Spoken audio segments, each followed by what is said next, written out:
পুপুন পুপুন কি হয়েছে? তুমি কোথায় বসে আছো বলো তো? বাবা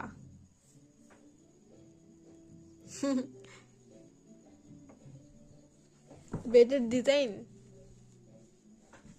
পুপুনের আজকে এই বেডটা নতুন এসছে, কিন্তু পুপুনের থেকে নামছেই না ওর বেড বলে।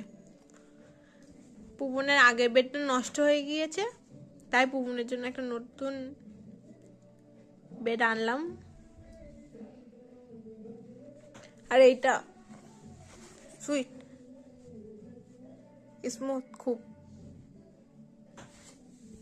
ভালো, গদিটা নরম আছে, এর বেডটাও হালকা। পুপুনের থেকে মানে তখন থেকে এতেই ঘুমিয়ে যাচ্ছে।